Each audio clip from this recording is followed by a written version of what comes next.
I want to tell you guys a story.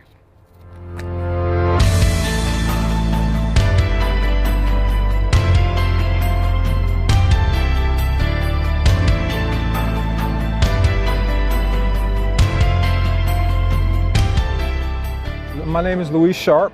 I played professional football for 13 years with the Arizona Cardinals. You know, I had a lot of worldly successes. I had everything, you know, materially the world had to offer.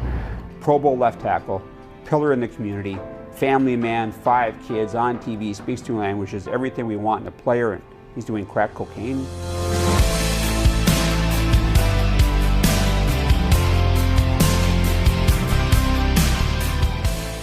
I met a player from a southern school, and you know, he had some blow, and he asked me if I wanted to try it. Some people say he's a bad apple to Arizona. Some people say he's a hero. He is a warrior, and I know that he's been through so much on the battlefields out there. When we were at a peak, we were at a very high pinnacle. But when we were at our lows, I mean, they were lows that no one would ever want to have to experience.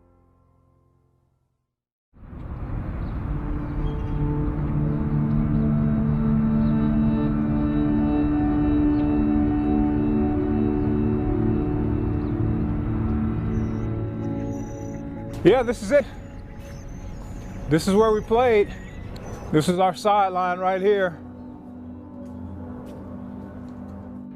We were on the 30-yard line. I think there were like 25, 30 seconds left. The 49ers were up by like 5 or 6 points. And Lomax to Roy Green on the post pattern. 10 seconds left on the clock. We won the game 27-25 or 27-26. And that was the year following the 49ers, I think it was 91, Super Bowl championship. So that was kind of like a victory, you know, a Super Bowl victory for us, the fact that we beat the defending Super Bowl champion right here on our home turf after being down like 26-0 at the half. That's one of the more memorable moments that I have here in this stadium.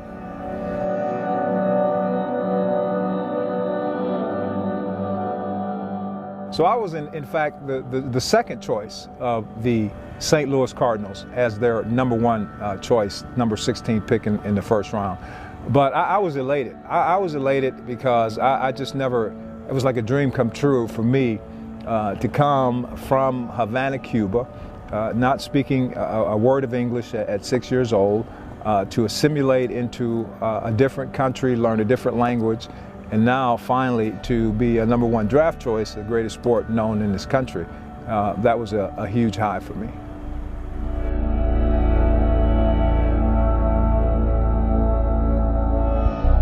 It is hard when you come from the inner city and when you come from struggling to all of a sudden having more financially, more money than you ever thought existed in the entire world.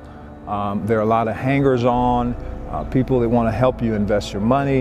You have many family members that, you know, have their hands out. So yeah, it's a huge adjustment for a 21, 22-year-old coming from college and coming from the inner city of Detroit to the highest level of NFL football. My first game on the field, I'll never forget, was in Kansas City, Missouri against the Kansas City Chiefs. And my first opponent was a gentleman by the name of Mike Bell.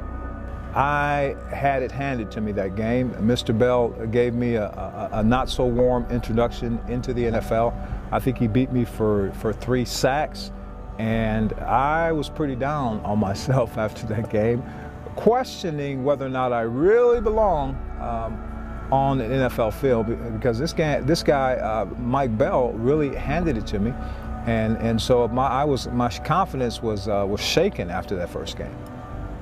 It's hard to notice a left tackle. The only time you'll notice tackles in the NFL is when they get a penalty. I mean, any offensive lineman will tell you, we hope nobody notices us in the game. That means we're doing our job. So it wasn't like a quarterback or running back or receiver where you just notice if they stood out. You know, I think I did a pretty good job of showing them that I wasn't any punk. You know, that maybe I didn't know all the tricks of the trade, and maybe I was a youngster, but you know what? I had a fight in me. and I was going to rise to the occasion when challenged. Teammates loved him. There were a few veterans himself, Ron Wolf, Levi Sikahema, Tim McDonald, who were kind of the faces of that Cardinals team the first 3 or 4 years here.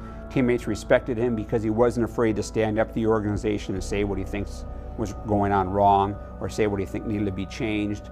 He was well respected on the field and in the locker room. I don't remember a single negative thing said about Luis. Well, I didn't know at the time it would be the last game I played for the Cardinals. It was against the Philadelphia Eagles. It was an October or November game around this time of year. And I think we were running some kind of lead draw play. And one of our offensive linemen jumped off sides.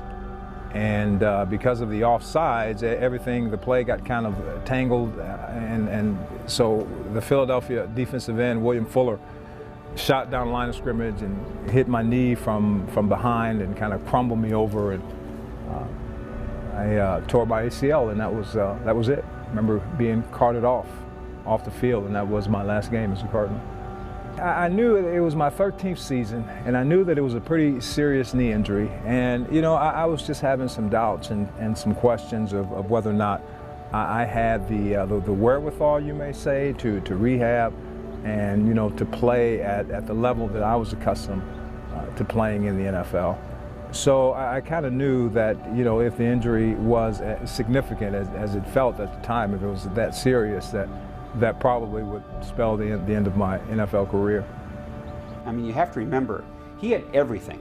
When he came here, you know, he was happily married, great family, already doing TV, so he had a job lined up for him after his playing career. He probably would have been a network announcer somewhere after his career because he was so articulate, because he spoke 2 languages. How popular would he have been here in the Valley?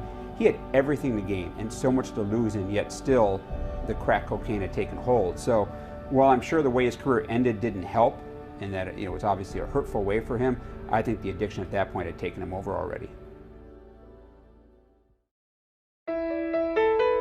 I got a tip, can't tell you from who obviously, but I got a tip that I should call the Glendale police and get a police report of the person gave me this address of where they suspected crack cocaine was being trafficked. And I got a hold of the Glendale police report, and sure enough, there was Luis Sharpe mentioned in one of the reports. And so I asked Luis, and he denied everything, and I had to write the story, and I did, and that's how it first came out. I remember that there were drugs available. There were drugs available for players, and certain individuals would use drugs, whether it be before the game or at halftime of the games. Yeah, there were drugs. And not necessarily just street drugs, but whatever it was that you needed to get yourself to a point where you could go out and perform, those were made available, and players would take those to go out and do their duties and perform their responsibilities on the playing field. What my drug of choice was, probably anything that altered my mood, whether that was marijuana, whether that was alcohol, whether that was cocaine. Whatever altered my mood would be my drug of choice. It's probably easy to get those drugs, and let's face it, crack cocaine wasn't that expensive anyway. So Luis could go down to Broadway and get crack cocaine. I don't think money was an object, and I think he fell into it like a lot of athletes use marijuana now. He probably saw it as some recreational drug that he could still play and be effective, and that wasn't the case. I mean, it not only helped destroy his career, but it completely destroyed his personal life and who he was. I mean, that's the greater tragedy here. It's not that Luis' playing career was affected, his entire life was destroyed, and he's still trying to recover from that. I mean, he was just deranged, you know, like glossy eyes and just very, you know, upset and mad. And I mean, he would just be really fidgety. Sometimes he would like hallucinate, you know, and just be acting like a crazy person. So he never acted out or lashed out against us. I mean, that a lot of that anger was toward my mom. But yeah, I certainly recall several instances where we saw that side of it. You really start to believe your own hype. You really start to believe that you're invincible and that you can get away with things that others may not get away with. And you make choices or decisions based on that. You know, you have to learn to stay centered, and you can't believe all the hype. You're not invincible. You know, you're a human being. You bleed red like every other human being. You have emotions, highs and lows like every other. And just because you're a huge success on the athletic field, you know, does not place you above anyone else, and does not mean that you can get away with things that others can't get away with. That doesn't start in professional football or professional sports. That starts in high school.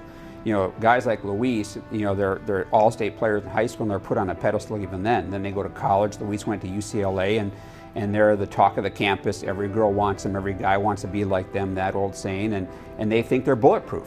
So by the time they get to the NFL, the NBA, or wherever, they think they can do no wrong, and the rules don't apply to them. Now, how that folds into an addiction, I'm not sure. But I'm sure when Luis first started using crack cocaine, there was a thought going through his head, I'm Luis Sharpe. Nothing's going to happen to me. I can deal with this. Now, once the addiction takes hold, I think all that goes out the window, and you just need that next hit. But sure, I think to start, I'm a professional athlete. Nothing's going to go wrong for me. There are so many times you read, and I stopped covering the Cardinals after '92 on a beat basis, but there were so many times you'd watch TV or pick up the paper and there'd be another headline, Luis Sharpe arrested, Luis Sharpe shot, Luis Sharpe found in an alley in Central Phoenix, you know, beaten up. Luis Sharpe has, you know, in a hotel room with a strange woman. I mean, it was just one lurid headline after another that kind of detailed how his life was going down the drain. Well, I don't know, because when he got shot twice, I think at that time I realized, like, obviously he's not in the best of situations, like if he's in the face of danger like that. And, you know, one time he was only a centimeter away from losing his life. So I think those times really showed me that, you know, I don't know exactly what lifestyle he's leading, but I know it's not a good one.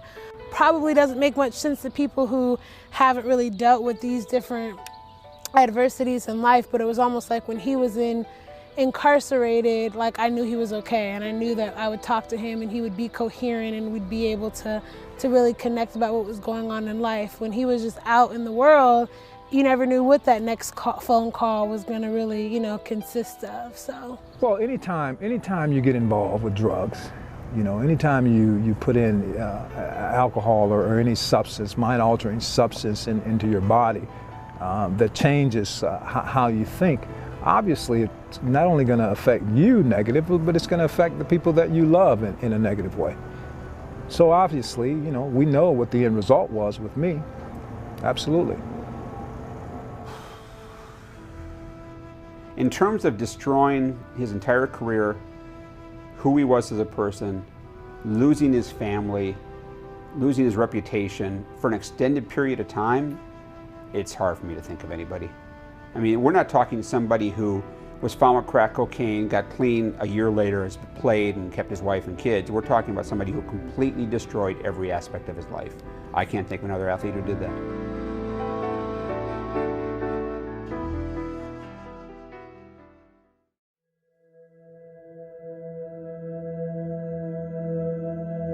More tragedy has struck Luis Sharpe and his family after police discovered the body of 23-year-old Leah Sharpe.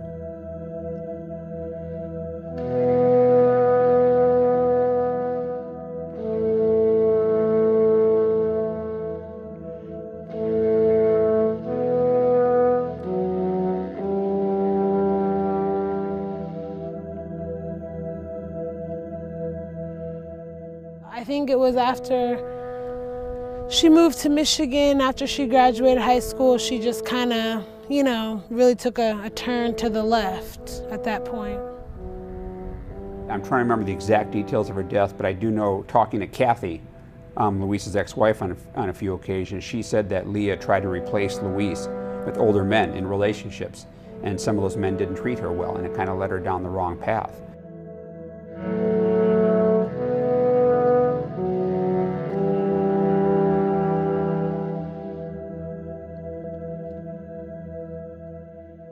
At that point, and because things were still like on the edge, like with my dad, I'm like, who knows what this is gonna be. My mom called, and then my grandma started calling me, and I'm like, oh Lord, like something really must be wrong. So I listened to the message that my grandma left. My grandma, she truly means no harm, but she gets extremely nervous, and she actually left the message on my voicemail that my sister had been found dead. And like, I mean, I just remember going numb at that point, and I guess I was screaming so loud, I kind of looked over, and all of a sudden the entire office building of about 30 people were like in the office, because I think they thought something happened, you know, within the office. And, you know, they were like, what's wrong? What happened? And I couldn't even bring myself to say what it was. I was just like, you know, I need to leave.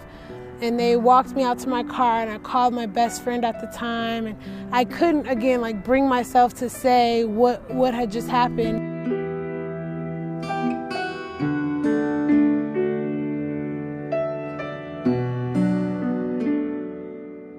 She passed away 7 years ago, which is just incredible that it's been that long. But, you know, he showed up at her funeral, and he was just like completely out of it. I mean, he was high, you know, and he really relapsed deeply after her death. And so, I mean, that whole time, you know, you're dealing with the tremendous loss of a sibling and all of the grief that comes along with it. I mean, she was only 23 years old. And then it's like my dad and his issues on top of that. I mean, it was just a very, very dark time, and a time that I honestly never thought that I'd be able to fully like recapacitate from, because I'm just like, I mean, life is over, you know?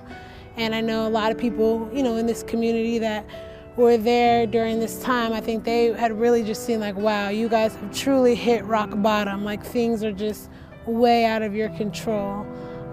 So yeah, it was a really tough time, and it definitely still stings. But again, like that whole concept of forgiveness and just having to learn to like move forward and, you know, not like harp on the past too much, because all it does is really just slow you down. I had my struggles, and I was not the man that I should have been for my wife and my children at the time. I spent many nights out doing things in the streets that, if I had the knowledge and the wisdom then that I have now, I would not have done. But you know, that's life, and I paid some tremendous consequences and had some tremendous losses because of my negative choices. She was with people who didn't really value life, so for them it was nothing to just take hers, because they didn't really value life. And, you know, to them, she wasn't an extremely loved and celebrated sister, daughter, friend. She was just another girl, you know? So the motive has not been revealed, but the actual person who killed her is in prison. And does that give me any type of closure? No. I mean, because that sentence, whether it would be 5 years, 10 years, or life, doesn't bring that person back.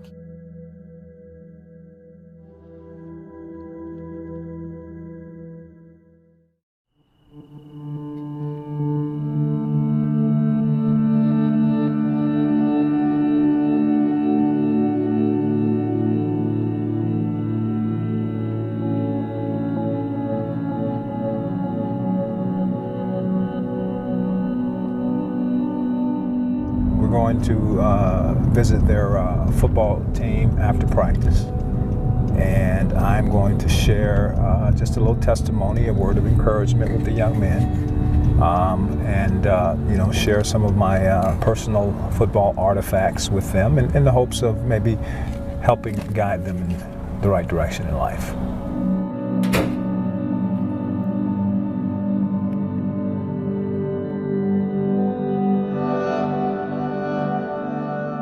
My name is Sharpe.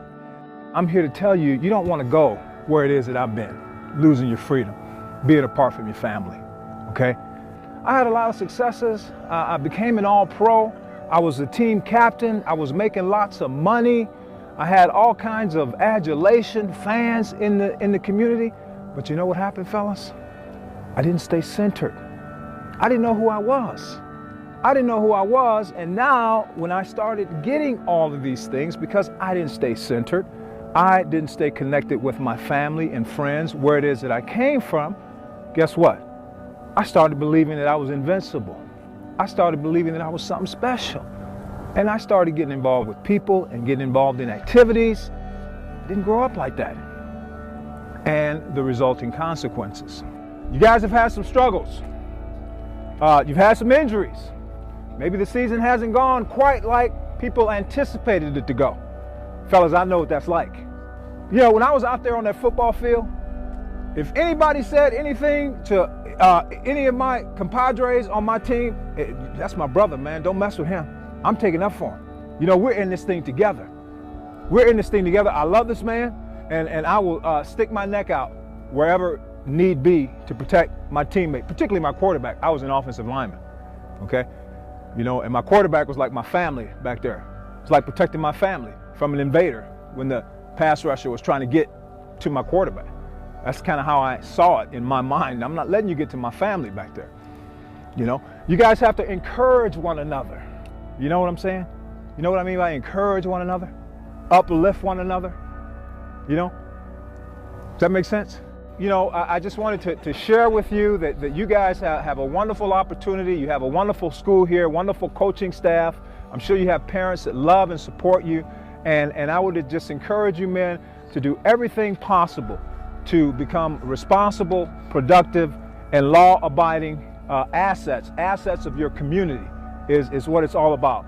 Good family men, good husbands, good fathers, and assets in the community. And stay away from the drugs, stay away from, you know, all of the negatives that are such associated with the world that we live in today. Get into your books, get into your studies, get into your athleticism, your athletics. Listen to your coaches and your teachers and make something of yourselves, gentlemen.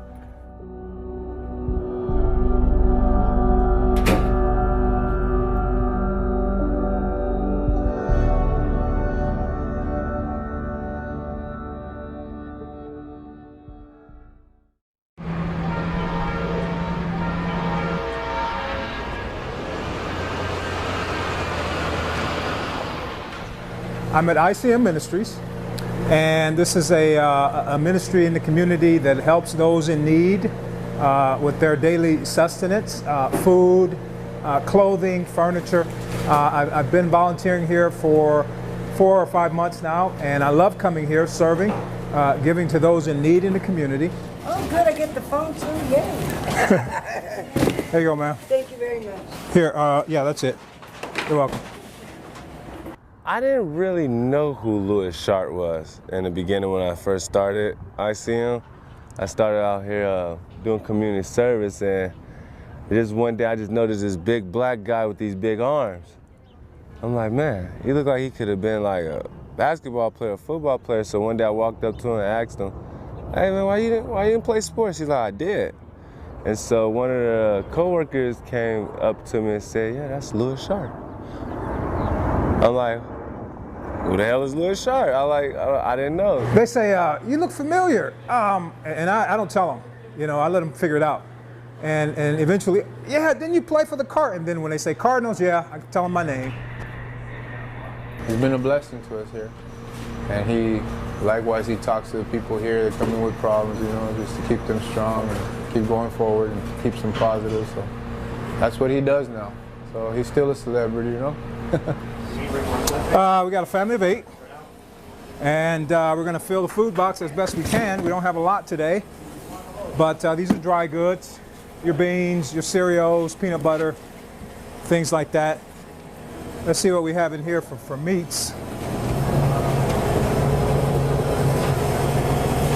Some stuffed pork chops, something for family of 8 and their nourishment. That'll be good. Some ham, some fixed sandwiches. You know, I love it from the standpoint that it just gives me an opportunity to give back to a community that I took so much from through my poor decision making and bad choices. There are times when he'll tell me little situations about my friends, people that come through line in here, and he just nods his head and says, you know, I hope she does better. But we know when people are going through problems, you know? So he's got a good heart for everybody because he knows and he does care about them, and we know what they're facing, you know? It's not good to judge people. People are going to go through things and we don't know why. The thing is to help those people, you know? A guy that size, you know, and been through so much, you know, to still be standing, how he's standing, is amazing, it's a blessing. I would have really lost it if I was up here and then I dropped down all the way there, and then, you know, some way, somehow I picked myself back up. I don't think I could have did it. It just wouldn't have been me. For somebody that strong, you know, I applaud Lewis for, you know, doing what he has to do to stay on his feet. I think him just being right here right now is an encouragement to a lot of people because they know what he went through. So for them to see him doing good, looking good again, I think that itself just, no words could say what a face is, a smile, and, you know, just the presence of somebody that was going through horrible times and how good he's doing now. My life is good today. My life is good today because I'm free physically from incarceration. I'm free on the inside because of my faith in Jesus Christ as my Lord and Savior. And I believe that I have a testimony to share with many in the world and in our community and help uplift those that maybe find themselves where it is that I come from. He has a very powerful story to tell, and he can help a lot of people if he's able to tell that story. I mean, he can talk to kids, he can talk to NFL players, he can talk to pro athletes in other sports. I mean, sometimes athletes especially, they need to hear from another athlete to see how their life can be destroyed.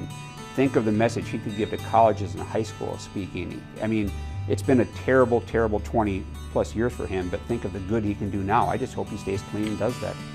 It's just satisfying, gratifying to be able to be clean and sober today and to be a productive, responsible, and law-abiding member of the community again.